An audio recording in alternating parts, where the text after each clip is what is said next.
Should a man ever tell a woman, get back in the kitchen and make me a meal? No, of course not. But this woman's uncle did, and she allegedly took his life for it. But she wasn't even arrested at first, not until days later when someone called police and said, hey, I think she's about to do it again.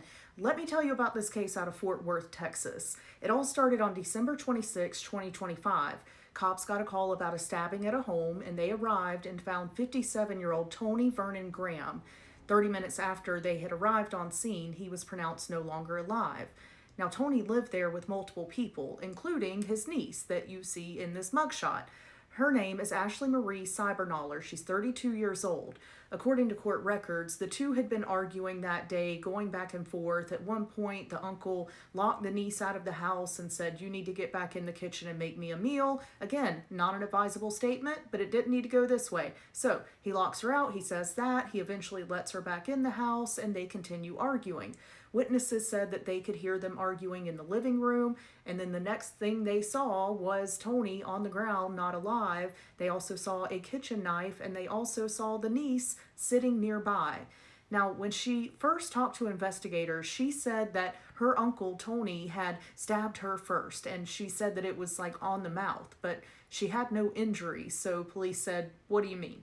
And then she said, okay, actually, I did it. Yeah, I did it, but we were arguing, and I was angry, and I snapped. Well, she wasn't arrested even after that alleged admission and her saying, yeah, it was all me, I was just mad. She wasn't arrested. Fast forward to January 2nd, 2026, her roommates call police and say, hey, Miss Ashley Marie Cybernaller, you know, the one from the uncle thing in the kitchen, she is standing outside of one of our bedroom doors right now with a knife, and that is raising concerns for people and their safety in the home, which of course it is because of what they had just heard and maybe seen happen. So finally, they said, okay, we'll issue a warrant. They arrested her on January 5th, and she is now in Torrent County Jail on a murder charge.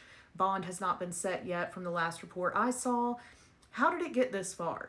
Number one, again, I am not supporting any man ever. If you are a man watching this, don't ever say, get back in the kitchen and make me a meal, make me a sandwich.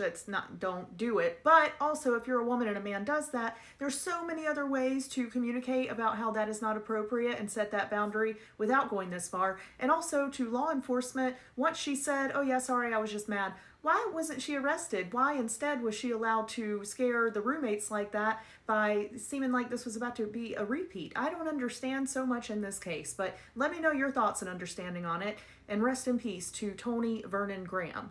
Definitely shouldn't have said that, Tony, but it didn't need to go this way. So rest in peace to you.